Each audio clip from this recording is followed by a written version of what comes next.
Halo Guru Hebat Indonesia, perkenalkan nama saya Bella Agilia Kusmawadani.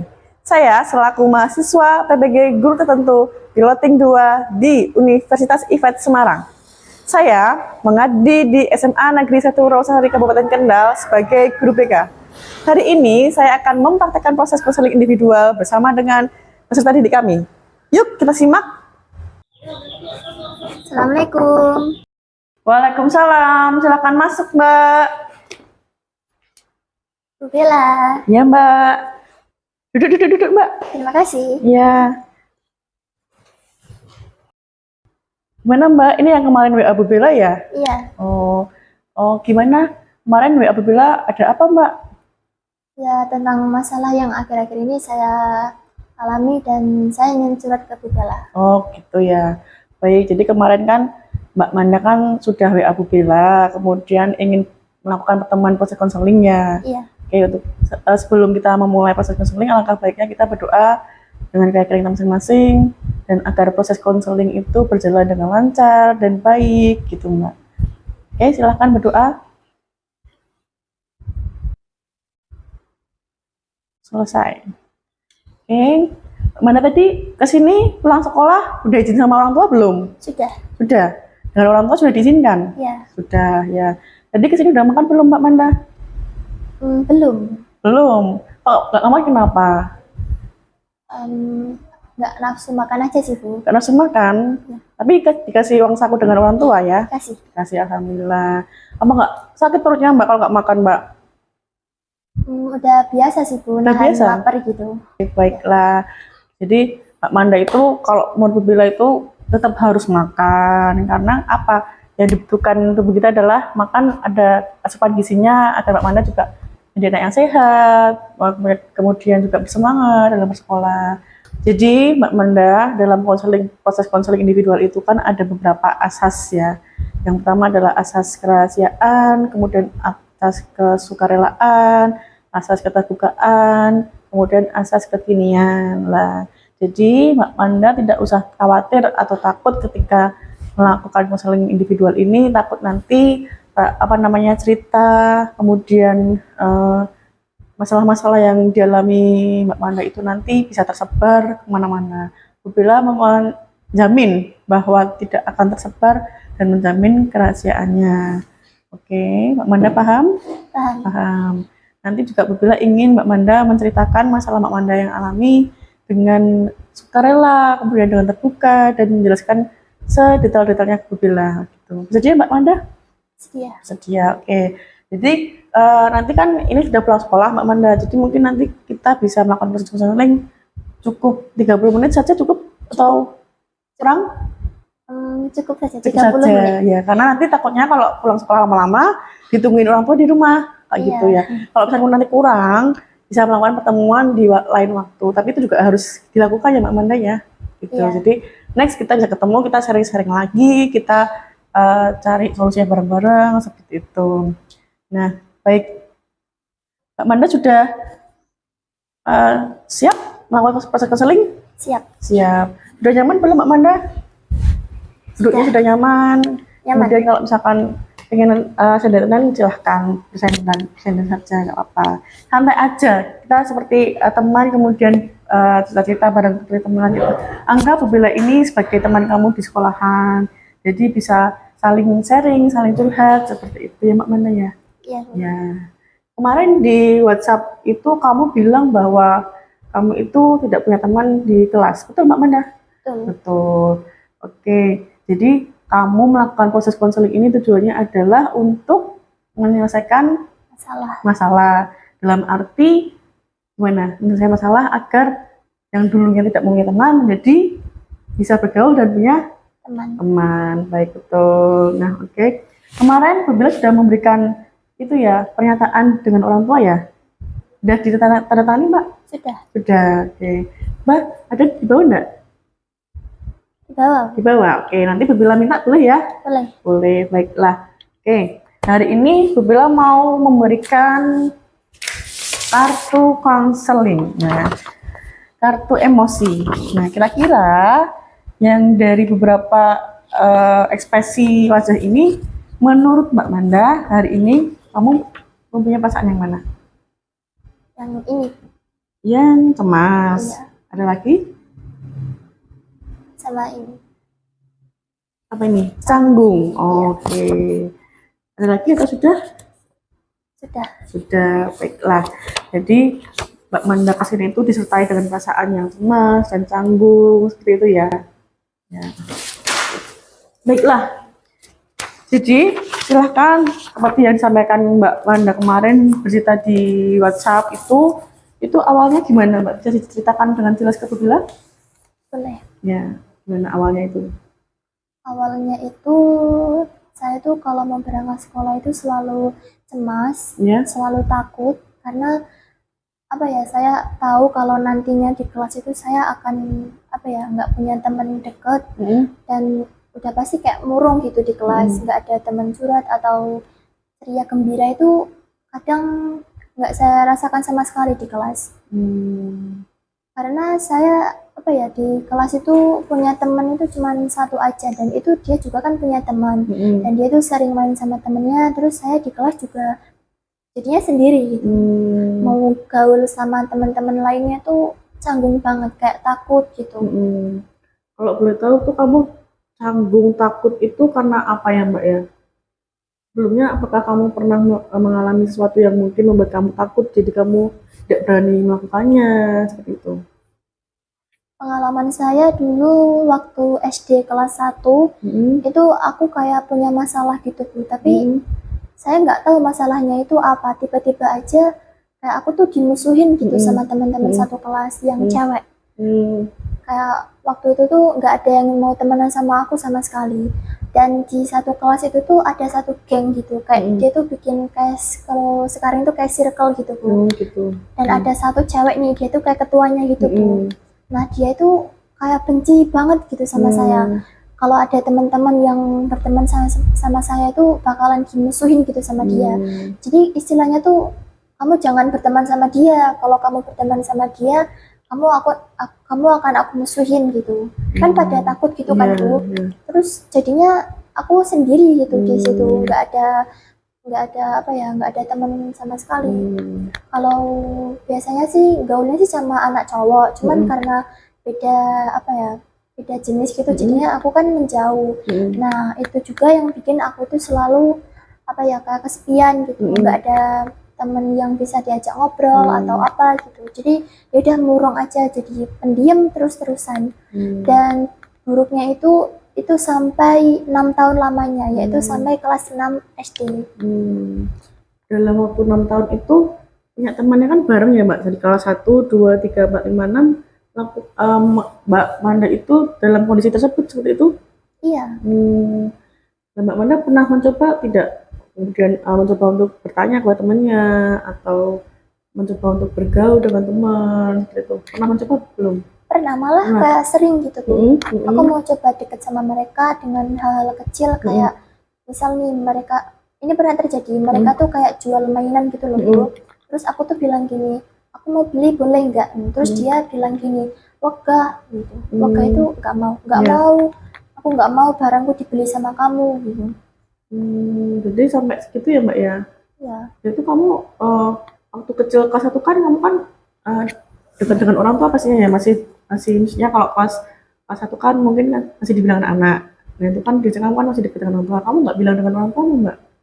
Pernah bilang, cuman kok jawaban orang tua saya tuh dia tuh mau apa ya, langsung ngomong ke guru dan itu mau kayak apa ya, diuruskan ke keluarganya mereka dan akunya nggak mau masalah itu jadi masalah besar gitu loh.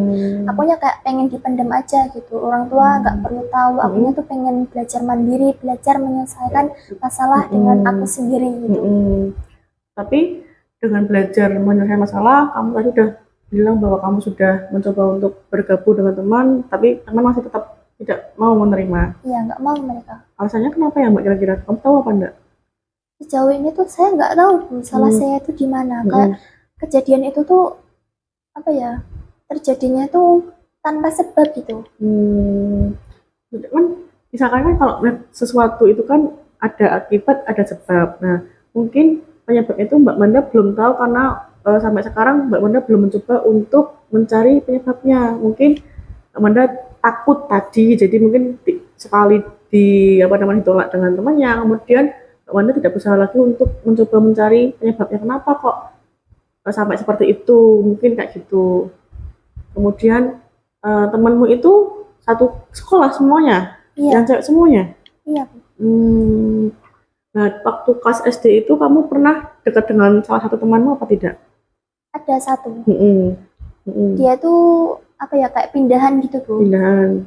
Pindahan dari kalau nggak salah tuh dari Jakarta dia Mm-mm. pindah ke sini itu dia kelas 2. Saya juga kelas 2. Mm-mm. Nah, dia itu apa ya? Dia itu sama dia dimusuhin gitu. Nggak tahu kenapa. Mungkin karena fisiknya atau kepribadiannya yang seperti itu. Dan ya itu akhirnya saya sama dia berteman. 2 orang saya doang itu. Terus teman-teman tuh pada ya itu ngejauhin kami 2 orang itu. 2 orang itu.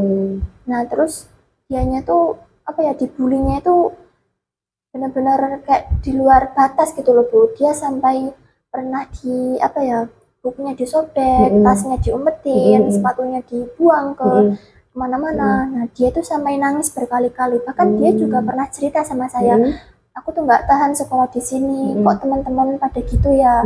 Aku nggak nyangka bakalan kayak gini gitu. Dan akhirnya dia tuh nggak tahan gitu Bu. Terus pada akhirnya kelas 4 itu dia memutuskan untuk pindah. Dia bilang ke ibunya, terus ibunya juga bilang ke guru, dan sempat bilang guru sama muridnya, kenapa kok bisa mau pindah, alasan lainnya apa gitu. Terus si teman saya itu bilang, kami enggak ya, semua teman-teman itu pada musuhin aku Pak gitu. Nggak tahu alasannya kenapa gitu. Aku nggak kuat sama itu semua. Terus tapi malah sama gurunya itu kayak nggak dihimbau gitu loh, kayak dibiarkan aja gitu. Apa mungkin karena umurnya masih di bawah atau bagaimana? Aku nggak tahu sama sekali. Waktu aku tahu dia mau pindah aja rasanya kayak takut gitu. Nanti aku sama siapa gitu. Tapi setelah dia pindah kamu berarti nggak punya teman lagi, nggak punya teman yang dekat-dekat kamu? Iya seperti biasa sendiri. Sendiri gitu. Padahal itu berlangsung dari kelas 1 sampai 6 ya Pak ya? Iya, dan alhamdulillahnya saya bertahan sampai sekarang. Nah, itu. Tapi Bila penasaran, kenapa kok bisa teman-teman seperti itu tanpa ada penyebabnya? Mungkin ada penyebabnya yang kamu sendiri tidak tahu dan teman-teman itu sebenarnya nggak ada. Kira-kira kalau kita flashback ke belakang, Mbak, itu kamu tahu nggak maksudnya apakah karena kamu pernah punya kesalahan dengan mereka atau kamu pernah apa ya namanya menyakiti hati mereka atau bagaimana? Kira-kira kamu punya gambaran apa enggak atau masih ingat enggak waktu itu? Seingat saya pernah sih Bu kayak punya kesalahan gitu. Waktu itu tuh kelas, kalau nggak salah kelas 3. Waktu itu tuh mau kayak bayar kas gitu. Yeah. Dan apa ya, masalah buruknya tuh waktu itu tuh saya tuh lagi ada masalah keluarga. Kayak saya tuh habis dimarahin sama bapak gitu. Nggak tahu masalahnya apa. Karena kan masih kecil gitu. Nah terus kan disuruh bayar kas. Nah di situ aku tuh cuman diberi uang saku tuh cuman 2.000. Nah sedangkan bayar kasnya itu kan 1.000. Nah otomatis kalau aku bayar 1.000-nya aku jajan apa gitu. Sedangkan jajan di kantin itu ya rata-rata 2.000-an gitu, 1.000-an gitu. Paham betul. Terus akunya juga di kelas itu tuh kayak lagi murung gitu, lagi mikir masalah keluarga itu.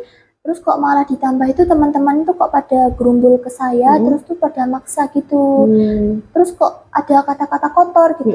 Jadi itu tuh meluapkan emosi saya gitu. Kayak di dalam hati saya tuh, ini orang apaan sih kok ganggu aku banget gitu. Kan kayak perasaan marah aku tuh mau meluap gitu. Dan akhirnya tuh apa ya Bu, saya tuh gebrak meja, terus mereka pada kaget gitu. Terus ya udah aku kasih ke uangnya itu ke mereka 2.000. Akhirnya saya nggak jajan, padahal itu posisinya lagi lapar banget. Dan kok besok apa ya keesokan harinya aku tuh kok apa ya kayak dijauhin gitu. Aku kan biasanya apa gitu kan, hai teman-teman. Terus mereka tuh kok diam aja kayak sambil bisik-bisik tentang apa ya kayak kemarin gitu, jadi kemarin gitu. Iya kayak madep ke aku gitu Bu, hadapnya tuh ke aku sambil bisik-bisik ke teman sebelahnya gitu. Akunya tuh jadi ngerasa itu mereka ngomongin aku apa gimana sih gitu. Terus dengan spontan aku duduk aja gitu, terus kok aku mau berundul sama mereka kok kayak ngecuekin aku gitu. Dan tanpa sadar juga akunya tuh apa ya, udah nggak ditemani lagi sampai berminggu-minggu pada akhirnya ya itu nggak ada teman sama sekali, terus ya udah diem aja gitu. Mau apa-apa itu takut tuh, mau ngelakuin ini itu takut kayak dianya tuh apa ya langsung ngehina gitu. Soalnya waktu itu tuh teman-temanku itu tipe orang yang kalau ngehina itu langsung bawa-bawa fisik dan bawa-bawa nama orang tua.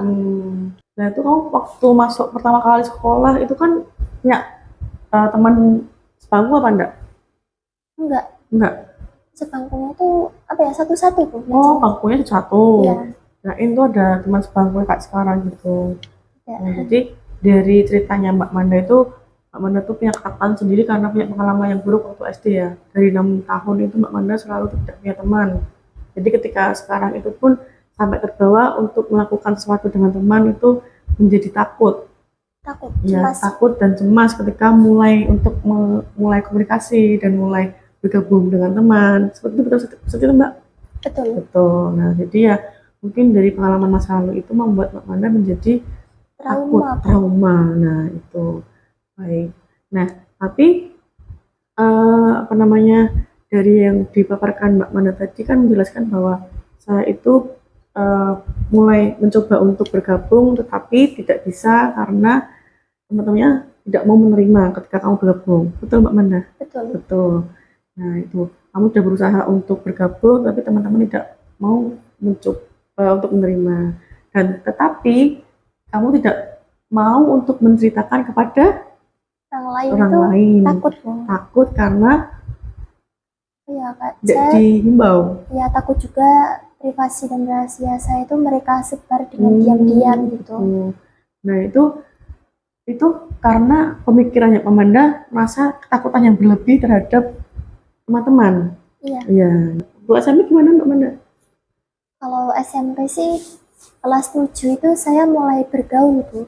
Dan alhamdulillahnya itu ada apa ya, teman dari desa lain gitu. Itu ada sih beberapa gitu. Dia tuh mulai kayak mendekati saya gitu.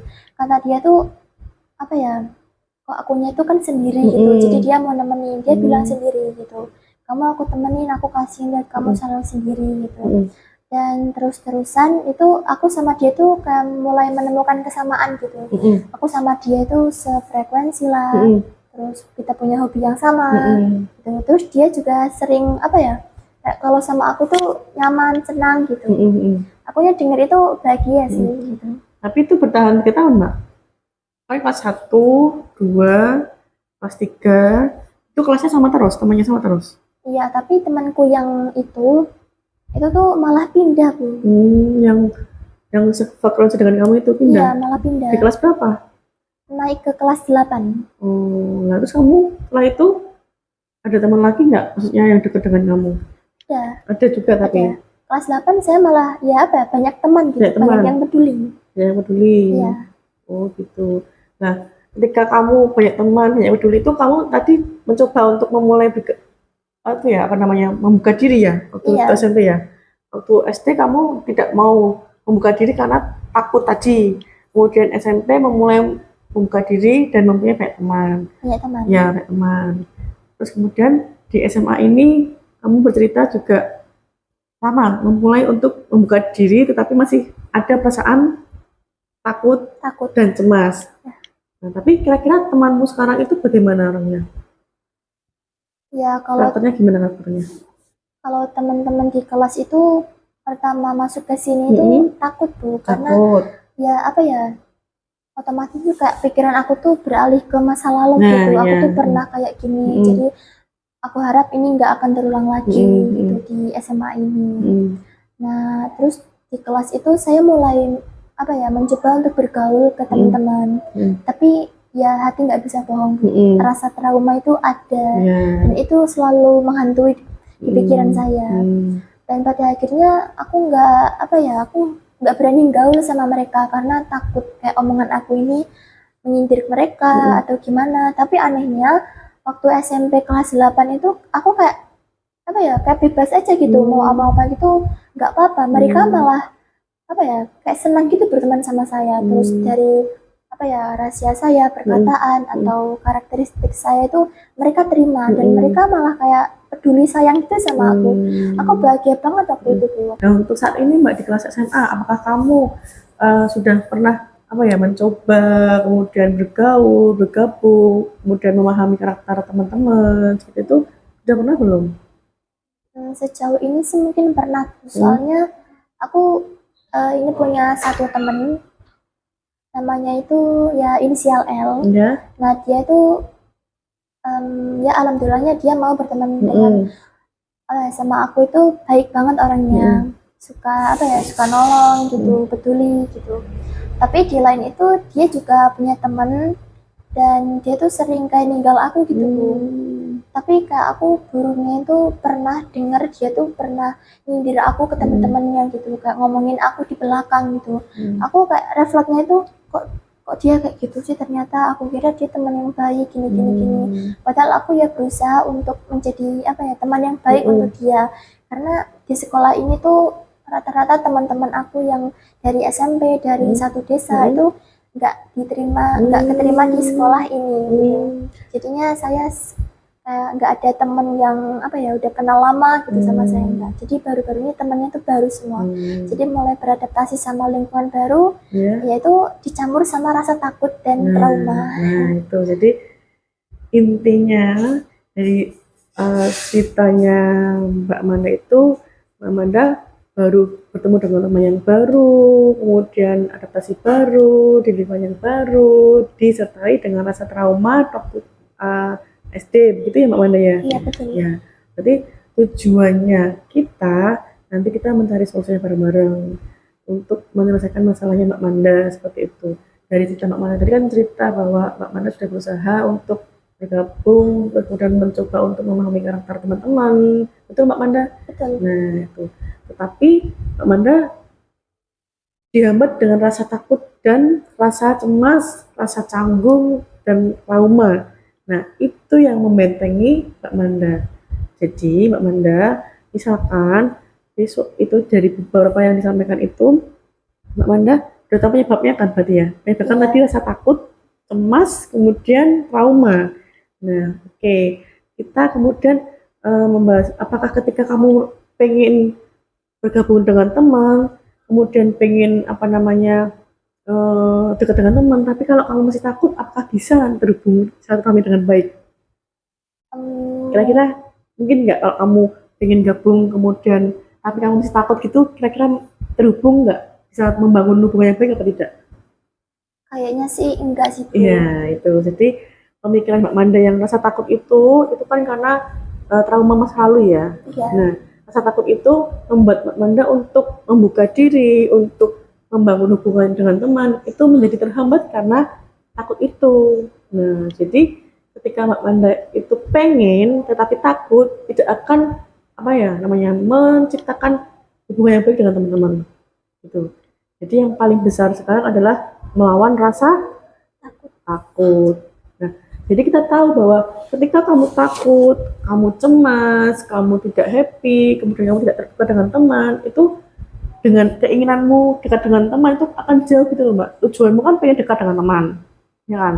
Tapi kamu takut. Nah itu seperti ada benteng tinggi yang keinginanmu itu tidak akan tercapai ketika benteng itu masih ada. Iya. Betul tidak? Logis tidak? Ya logis. Nah jadi untuk itu sekarang solusinya gimana kira-kira? Pemecahan masalahnya gimana? Solusinya gimana? Dari Mbak Manda kira-kira ada nggak? Apa namanya, oh berarti ketika saya ingin bergabung dengan teman, berarti saya harus ya berbuat baik dan berbuat baik. Selain itu baik apa? Yang benteng besar tadi loh yang menahan kamu untuk bergabung lagi gitu Pak? Ya mungkin mencoba untuk apa ya bergaul pelan-pelan, terus mulai apa ya peduli, menolong. Itu mungkin sedikit-sedikit mulai apa ya, saya juga bisa berteman baik sama mereka dan bisa jadi apa ya, ya pokoknya yang masalah-masa lalu aku harap nggak terulang kembali gitu. Karena ya kalau dibayangkan kelas 1 sampai kelas 6 itu bukan waktu yang singkat. Iya betul. Udah paham, memang ngerti sekali perasaannya Mbak Manda. Ya, 6 tahun itu tidak waktu yang singkat. waktu yang lama, dan itu berulang-ulang terus tanpa ada penyelesaian masalah. Waktu itu apalagi Mbak Manda tidak mau terbuka untuk bercerita kepada orang tua. Nah, jadi itu yang membuat penyelesaian masalahnya tidak ada. Jadi untuk sekarang, mulai sekarang, ketika ada permasalahan harus dicurhatin, ya, ditemukan solusi dan ditemukan masalahnya solusinya. itu diselesaikan dengan baik. Betul. Jadi apalagi di SMA Rosari kan ada guru BK, Bu Bella. Anggap saja Bu Bella ini adalah teman kamu di sekolahan. Ya, ketika ada masalah silakan cerita dengan Bu Bella. Gitu. Jadi harapan saya dan harapan Mbak Manda agar Mbak Manda itu punya teman, kemudian bisa bergabung itu bisa terwujud. Dan satu lagi, ada satu yang membuat kamu tidak bisa bergabung adalah rasa takut. Nah, berusaha untuk menatap ke depan, masa depan, ya. Yang untuk masa lalu itu bisa untuk koreksi Mbak Manda. Cuman ketika kita terpaku dengan masa lalu, kita tidak akan tetap maju, lihat mundur terus, gak akan maju-maju. Kayak gitu. Ya karena rasa takut dan trauma itu masih ada di kayak di hati saya itu masih ada dendam kayak yang belum terbalaskan gitu. Tapi mau balas juga ya aku juga nggak bisa apa-apa. Aku cuma bisa berharap kalau yang semuanya itu ada balasannya dan karma itu pasti ada. Iya betul. Tabur tua itu pasti ada. Pasti ada. Nah itu sebagai menjadi mindset kamu aja, menjadi pegangan kamu, prinsip kamu bahwa ketika seorang melakukan tidak baik ke kamu itu kita perlu cukup diam saja tanpa harus membalas. Mbak Manda itu berusaha untuk berpikiran positif kepada teman-teman. Ya misalkan dengan namanya itu self talk Mbak, kalau di bahasa psikologi. Self talk itu ketika ada muncul pikiran negatif itu kamu kemudian menghapus pikiran negatif itu ke pikiran positif. Misalkan nanti kalau teman saya menjauhi saya gimana ya dengan ini, enggak lah, teman saya baik kok gitu. Jadi yang disampaikan juga tadi ketika kamu muncul pemikiran negatif, kemudian ketakutan dalam dirimu, yang perlu dilakukan pertama adalah ya mencoba untuk memulai membuka hati dan membuka diri untuk satu membuka hati dan membuka diri, yang kedua mulai bergaul, kemudian yang ketiga berpikiran positif dan membuat mindset yang bikin aku tambah percaya diri. Betul. Nah itu, jadi kamu udah mengerti di sini ya. Jadi semua pemikiran atau semua yang dialami Mbak Manda itu kan sebenarnya kan dari pemikiran irasional atau tidak logisnya Mbak Manda, dalam arti ketakutan-ketakutan yang muncul padahal belum terjadi. Nah itu yang membuat benteng tinggi kamu untuk bergaul. Nah jadi mulai sekarang Mbak Manda mencoba untuk menghilangkan benteng itu dengan cara berpikiran positif. Kemudian mulai untuk bergabung dengan teman, ya kan? Oke. Jadi dari hasil proses konseling ini apakah perlu dievaluasi? Apakah nanti kita perlu ketemu lagi gitu? Mungkin 2-3 hari ini di konselingin lagi gitu. Baik. Kita tunggu ya WA-nya ya. Iya. Oke. Untuk itu perasaannya Mbak Manda sekarang bagaimana? Ya mungkin sekarang dari yang tadinya cemas jadi lega gitu. Lega ya karena sudah cerita dengan Bu Bella ya. Iya, sudah meluapkan semua yang saya pendem gitu. Dan sejauh ini kalau saya cerita itu kalau masalah yang privasi banget itu aku nggak berani cerita Bu. Tapi kalau sama Bu Bella itu kan guru kan. Gitu. Jadi aku ya terbuka sedikit lah untuk cerita-cerita yang mungkin nggak perlu saya omongin. Setelah pulang dari sini kamu mengisi evaluasi di Google Form yang Bu Bella nanti kirim lewat HP bisa. Baiklah, karena juga sudah agak sore ini, nanti agar tidak ditungguin sama Bapak Ibu, Mbak Manda bisa pulang ke rumah, kemudian salam buat Bapak Ibu juga ya nanti ya. Ya beristirahat untuk hatinya tenang gitu. Ya, gitu. Terima kasih Mbak Manda sudah berpartisipasi, kemudian terbuka dengan Bu Bella, menceritakan apa yang dirasakan. Semoga apa yang menjadi proses konseling kita ini akan bermanfaat bagi Mbak Manda dan Bu Bella juga. jadi bisa bertemu solusinya gitu. Itu Mbak Manda ya. Iya. Ya, oke. Terima kasih. Silakan misalkan mau pulang, Mbak Manda hati-hati di jalan gitu. Terima kasih ya Bu. Iya, sama-sama Mbak.